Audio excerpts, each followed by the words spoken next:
불확실한 상황을 끝내야 돼요. 혁명적 상황을 끝내고 탄핵을 관찰해야 돼요. 네. 그렇지 않고는 이게 대한민국이 너무 깊게 멍들 것 같다.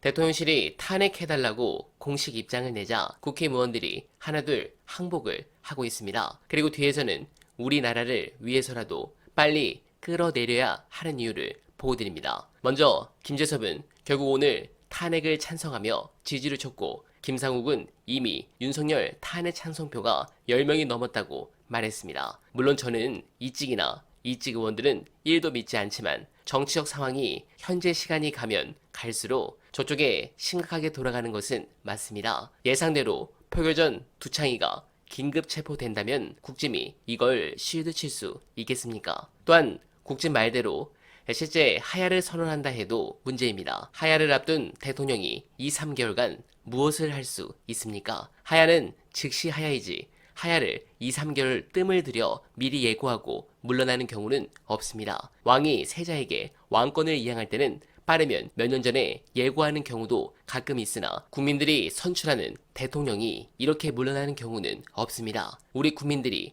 왜 국민의힘을 위해 그 공백기를 감수해야 합니까? 국민의힘은 늘 국민의힘이 국민보다 먼저입니까? 또한 이미 출국 금지를 당해 순방도 갈 수 없는 대통령입니다. 내년 1월 20일 도널드 트럼프 대통령이 취임하고 나면 정상적이라면 대략 4, 5월에 미국 방문을 통해 한미 정상회담을 갖습니다. 이런 채비를 전혀 할 수 없습니다. 이 외교 백지 상태를 2, 3개월 연장하자는 것입니다. 주가, 환율, 아우성인데 이 불확실성의 시기를 2, 3개월 더 연장하자는 말입니까?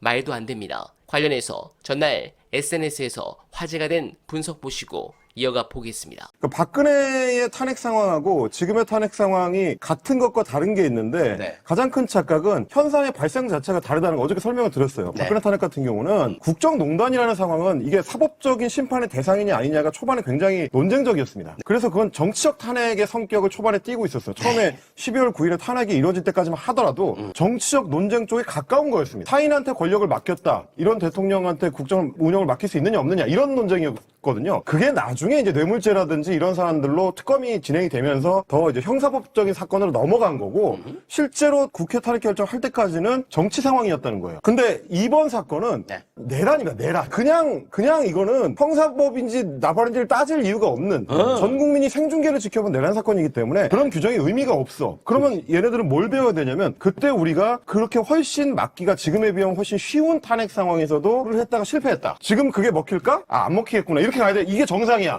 이게 정상이잖아요, 이게. 아, 이래 우리가 그때도 해봤는데 안 됐는데 지금은 되겠니? 야, 안 되겠지. 이렇게 가야 되잖아. 근데 그때 했던 걸 지금 다 해보는 거야, 지금. 전부 다 해봐. 그때 실패했던 걸 다 해봐요, 지금. 누구나 그럴싸한 계획은 있어. 아니, 이거 자기들끼리 모이면 만리장성도 쌓는다니까. 이게 아마 시사저널인가 탐사보도에서 나왔을 건데 그 얘기만 들으면 그럴듯하죠.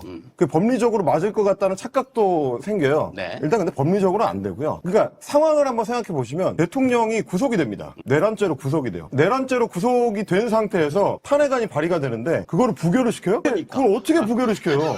그걸 법리적으로 이게 사고인지 권인지도 논쟁적인데 심지어 그게 논쟁적이야. 논쟁적인 상황에서 우리는 사고라고 법리 해석을 하겠다. 그러니까 이제 탄핵은 안 된다. 그게 될 것 같습니까? 이것도 제가 이제 뭐 굳이 말씀드리자면 취재 현장의 상황을 보자면 이거 얘기하는 사람이 몇 명 안 됩니다. 네. 뻔해요. 근데 다만 기사가 되거든. 그러니까 기사가 되니까 이 사람들이 얼마나 미친 생각을 하고 있는지를 이제 소개하는 차원에서 기사를 냅니다. 그리고 보통 이런 기사가 또 어떻게 재생산이 되냐면 댓글 형태로 짧게 만들어져요. 그리고 기사가 나오는 전후로 해서 채팅방에 돌아요. 그럼 이게 마치 뭔가 그럴듯한 얘기인 것처럼 사람들에서 뭘 일으키냐 공포심을 일으킵니다. 근데 이게 제일 큰 문제거든. 아무 상관없는 얘기예요. 지금 얘네들 떠드는 거 들을 없어요. 필요가 네, 전혀 없는 전혀 없어요. 상황이고 실제로는 제가 그때도 말씀드렸잖아요. 일요일에 오전에 담화 발표하고 어쩌고 했을 때 내일 오전 전에 정리된다. 실제로 어땠습니까? 월요일 아침이 밝기도 전에 이미 정리가 됐어요. 이거 반나절도 못 가는 얘기예요. 굉장히 많은 뉴스들이 쏟아지기 때문에 이때는 이 뉴스 나왔다가 이때는 이 뉴스 나왔다가 막 왔다 갔다 해요. 그래서 약간 혼란스러울 수는 있는데 그래. 방향은 좀 잡으시면 조금 마음이 안정이 되실 수 있는 게 뭐냐면 어떻게 잡을까? 저 국민의힘의 내부에 있는 내란 동조자들의 마음이 뭔지를 보시는 거예요. 허둥지둥한다는 건 무슨 얘기냐면 저 사람들의 마음속을 지배하고 있는 게 이제 공포심이라는 공포예요. 겁니다. 공포예요, 공포. 그러니까 이재명에 대한 공포, 민주당에 대한 공포, 자기들이 권력을 잃을 수도 있다는 데에 대한 공포. 공포는 뭐가 문제냐면 이성을 마비시켜요. 정상적인 판단이 안 됩니다. 정상적인 판단이 안 되니까 하면 안 되는 계엄 같은 거에 손대는 거예요. 공포심 때문에. 근데 공포심을 가진 사람은 위협적이지 않아요. 너무 걱정하실 필요가 없어요. 쟤네는 정상적인 판단을 못하고 이미 힘으로 제압당한 상태이기 때문에 발버둥을 쳐봐야 공포심에서 나오는 발버둥일 뿐이다. 너무 오케이. 걱정하실 필요 없습니다.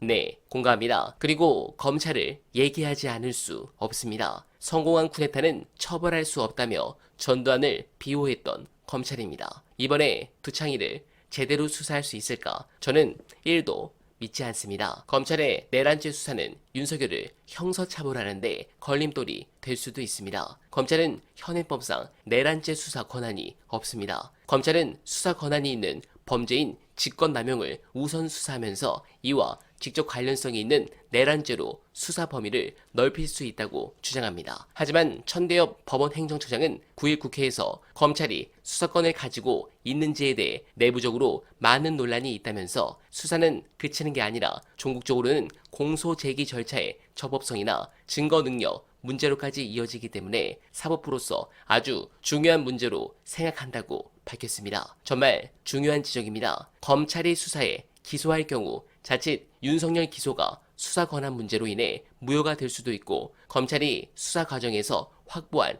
증거들이 재판에서 무용지물이 될 수도 있기 때문입니다. 이런 우려가 현실이 된다면 검찰은 그 악몽을 어떻게 책임지려 하는지 모르겠습니다. 지금 검찰이 할 일은 과거에 대한 처절한 반성입니다. 김건희 기소부터 해야 합니다. 윤석열 내란죄에 대해선 수사 아닌 기소 단계를 철저히 준비하는 일입니다. 그리고 준비하길 바랍니다. 검찰 역사상 한 번도 경험하지 못한 사태에 직면할 것입니다. 그때 여러분들과 기쁨의 눈물을 흘릴 것을 약속드리며 끝으로 경제 때문이라도 두창이를 바이든 해야 하는 이유 안내드리며 이만 인사드리겠습니다. 빨리 탄핵해서 네. 뭐 한덕수가 되었던 그다음에 뭐 랭킹 2위, 3위 누가 되었던 권한대행자를 지명하고 그리고 헌법재판소에서 신속히 심리하고 그래서 이제 다행인 거는 그래도 기존의 시스템이 잘 작동하지 않기 때문에 지금 다시 군부를 마음대로 동원하거나 이렇게 못해요. 왜냐하면 이번 지금 3개 핵심 부대의 사령관들이 지금 다 직위 해제되고 피의자로 입건이 돼 있잖아요. 특히 방첩사, 뭐 네. 수방사, 특전사 여기가 핵심인데 여기가 다 그렇게 돼 있는 상황이어서 이제 군인들이 헌법이라는 게 얼마나 무서운가